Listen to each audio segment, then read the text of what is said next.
Hi guys! Welcome back to my YouTube channel and welcome back for another vlog. For today's video guys, magluluto po tayo ng ulam for breakfast. So magluluto po tayo ng gulay which is pinakbet Tagalog.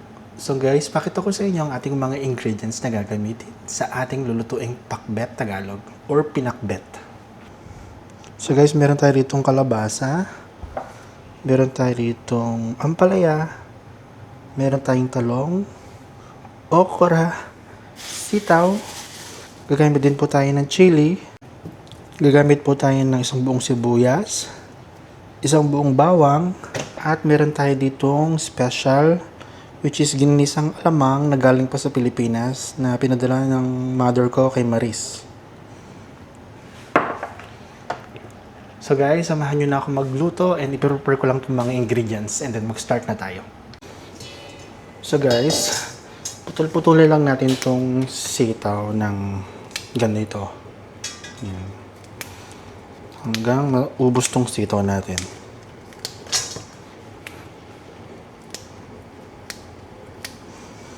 So, iba gumagamit pa ng kutsilyo dito pero ako hindi na. Kasi dali-dali lang naman yung putulin, no?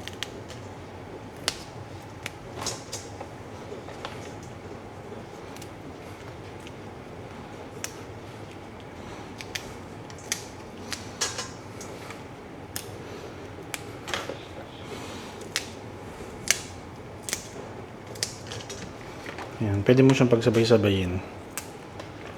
Ito, dalawa. Ayan.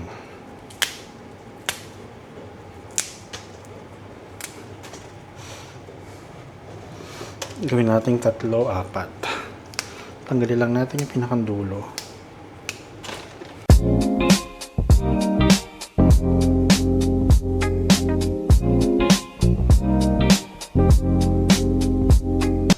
Diba? Natapos tayo ngayon sa sitaw. Dito naman tayo ngayon sa okra. Tanggalin natin yung mga dulo. Then slice natin siya into 2 pieces.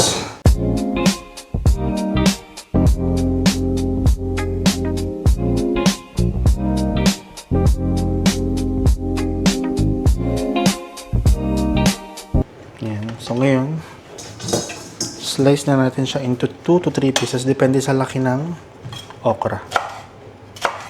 So, ito 3 pieces kasi malaki siya.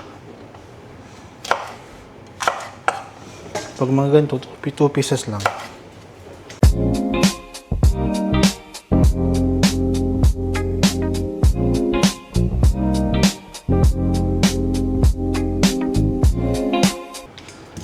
Tapos, ngayon naman, itong talong.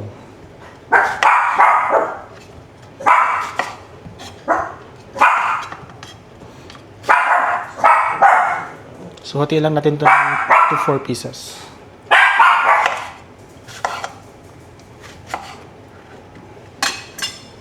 Ganito.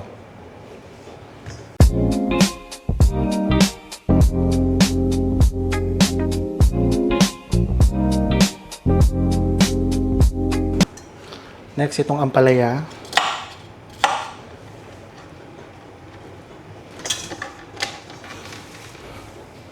Thin slice naman to.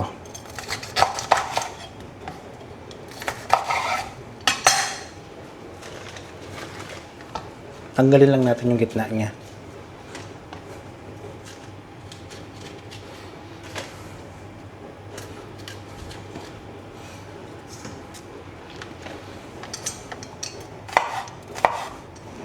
Yan, yung ganito.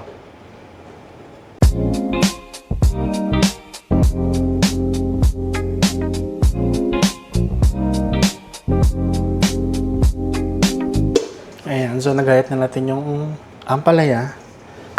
Next is itong kalabasa naman. Tanggalin lang natin yung mga buto niya.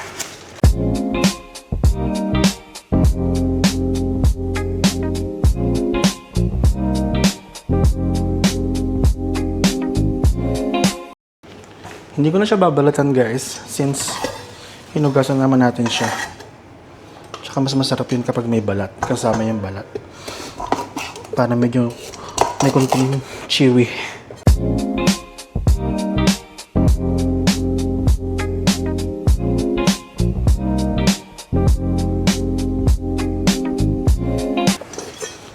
itong kalabasa, ikat natin siya ng slice din. Ganito. Yan.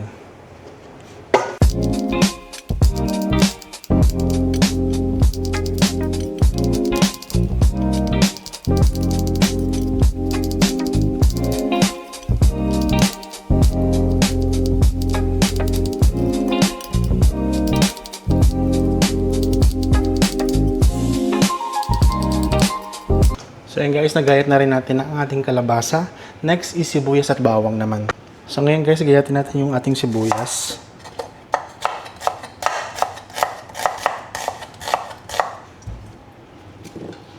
Then ang ating bawang.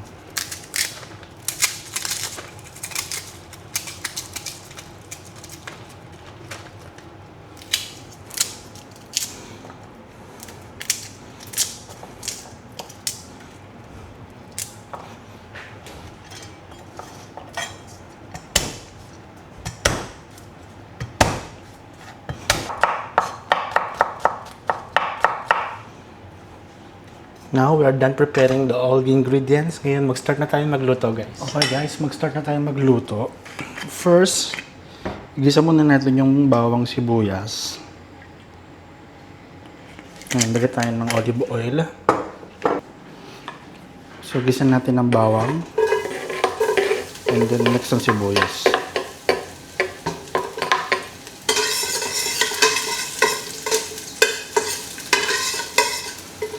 Sunod na natin yung sibuyas kasi mabilis masunog ang bawang.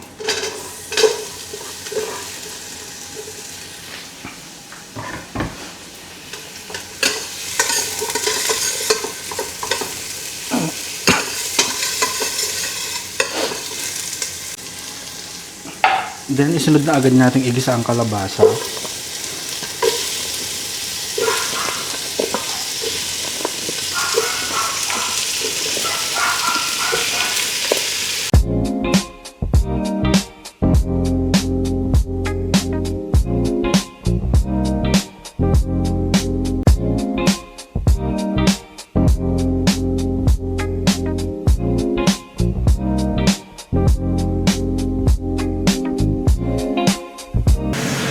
Let's simmer for 5 minutes. After 5 minutes, sulod na natin ang ampalaya. Sila kasi medyo matagal maluto.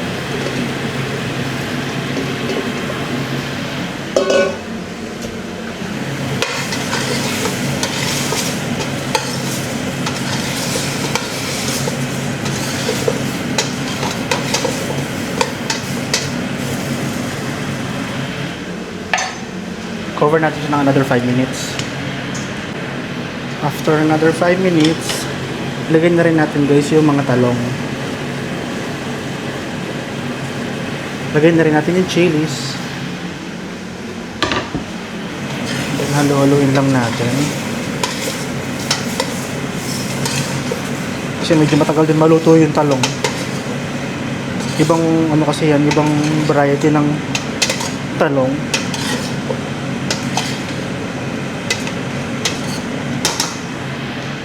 Then cover uli natin siya for another 5 minutes.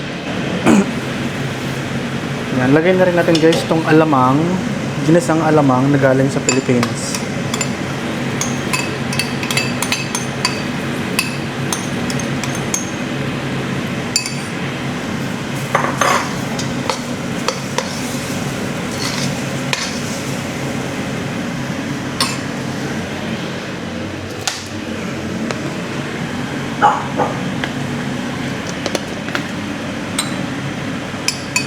Lagyan natin konting tubig.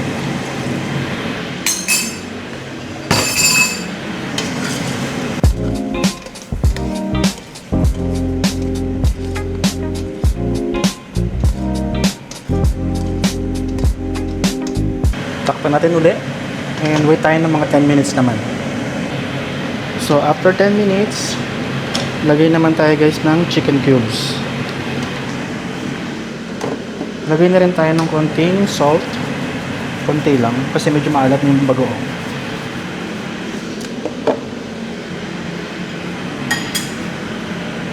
Then haluin lang uli natin siya.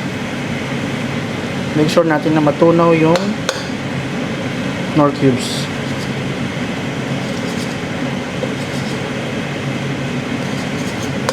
Then haluin natin siya para mag-well combine yung lasa.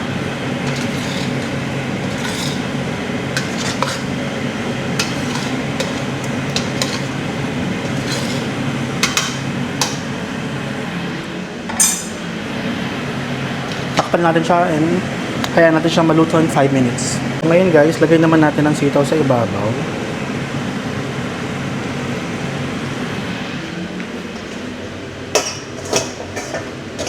And then ilagay na rin natin ang okra. So hindi natin siya haluin, i-cover lang natin siya ng 10 minutes. Kasi mabilis lang maluto yung sitaw and okra.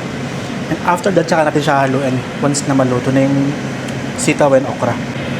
So yan guys, after 10 minutes, haluin na natin sila.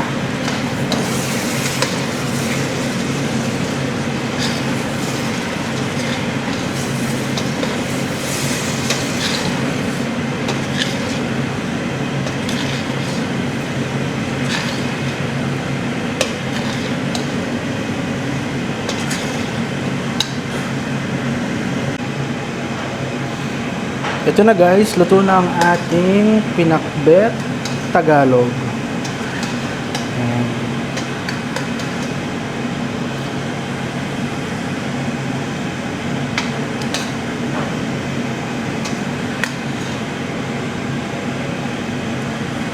Thank you for watching guys.